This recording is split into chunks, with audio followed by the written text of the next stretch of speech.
Je suis certain qu'il y a de nombreux serviteurs de Dieu qui peuvent remercier Dieu pour la façon dont il les a conduits jusqu'ici et qui, cependant, sentent qu'il leur manque quelque chose.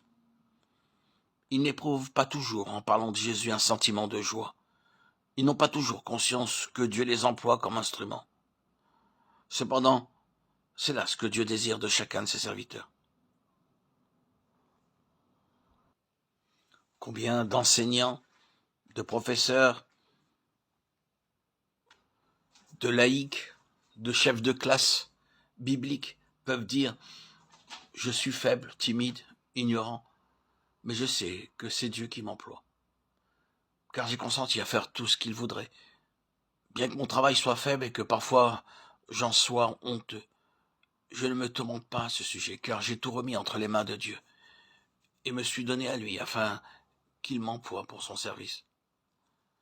Ne sentez-vous pas que ce serait une joie indicible de travailler constamment dans cet esprit d'humilité, de dépendance et d'effacement absolu, tout en croyant avec une foi d'enfant que Dieu se servira de vous?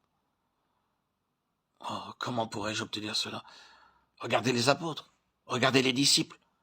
Nous lisons dans l'évangile que Jésus les envoya pour faire 3 choses, pour prêcher l'évangile, pour guérir les malades et pour chasser les démons. Quand ils revinrent, ils lui parlèrent seulement des 2 dernières. Ils avaient guéri des malades, chassé des démons, mais l'évangile ne nous dit pas qu'ils aient parlé des âmes converties. Je ne crois pas que leur prédication avait eu de grands résultats. Mais quand le jour de la Pentecôte vint écouter leur prédication, pas seulement celle de Pierre, ils proclamaient tous les merveilles de Dieu. Et quelle bénédiction en fut la suite, quelle fut leur hardiesse, et quelle largeur de cœur. Ils allèrent à Samarie et à Césarée, et ensuite à Antioche. Et là, ils attendirent de connaître la volonté de Dieu. Quelques années plus tard, l'évangile était apporté en Europe. C'est par la puissance du Saint-Esprit que toutes ces choses furent accomplies. Et nous avons besoin de cette puissance pour faire l'œuvre de Dieu. Et nous avons besoin d'être éclairés par le Saint-Esprit pour voir le champ de travail qui s'étend devant nous, même dans notre entourage immédiat. Je remercie Dieu pour l'intérêt que les chrétiens portent actuellement aux missions en terre lointaine et parmi les païens. Je remercie Dieu pour les efforts qui sont faits en faveur des pauvres, des parias, des ivrognes et de ceux qui sont en danger moral. Mais qui osera apporter l'évangile aux classes moyennes et aux gens riches?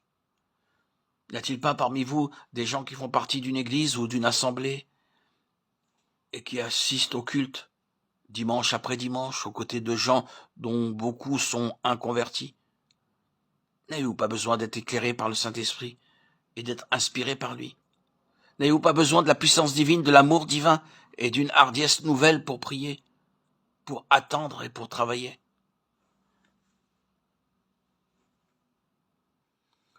Ce ne sont pas seulement ceux qui sont en Chine ou en Afrique ou dans des pays lointains qui ont besoin de l'évangile. L'évangile doit être annoncé à ceux avec lesquels nous sommes en contact chaque jour. Nous remercions Dieu de ce que, au cours des décennies qui sont passées, des siècles et des générations où l'évangile a été annoncé, nous remercions Dieu de ce que, au cours de ces nombreuses années, des chrétiens ont pu et continuent encore à évangéliser comme jamais auparavant. Et nous devons toujours comprendre que ce n'est qu'un commencement. Si les chrétiens demandent à Dieu de les diriger, si aujourd'hui dans la prière, ils lui demandent de leur faire connaître sa volonté, s'ils lui disent qu'ils sont prêts à travailler pour lui, cette œuvre n'est pas terminée. Ne croyez-vous pas que Dieu est capable de faire beaucoup plus que tout ce qui a été fait jusqu'ici? Mais une chose est nécessaire, c'est l'esprit agir. C'est l'esprit qui agit le jour de la Pentecôte et par la suite. C'est l'esprit qui a permis que la parole puisse se diffuser dans le monde. C'est l'esprit qui donna l'audace aux disciples. C'est l'esprit qui donna la sagesse aux disciples. C'est l'Esprit qui donna le message. C'est l'Esprit qui donna la puissance pour amener des âmes à la conversion. Mon frère, ma sœur, chers abonnés, chers auditeurs, auditrices, n'est-ce pas là ce que vous désirez obtenir? N'est-ce pas là le vœu de votre cœur? Jésus ne nous envoie pas au combat sous notre propre responsabilité. Il ne nous dit pas d'aller prêcher l'évangile avec notre propre force. Jésus veut que nous ayons la plénitude du Saint-Esprit, même si nous devons rester chez nous et évangéliser nos voisins, les membres de notre famille, même si c'est là notre seule tâche. Pour cette tâche-là, il nous faut la puissance du Saint-Esprit. Que nous ayons seulement un groupe à l'école du dimanche, ou que nous soyons chargés de faire des études bibliques, ou que nous ayons un travail plus important, ce dont nous avons besoin, c'est d'être remplis du Saint-Esprit.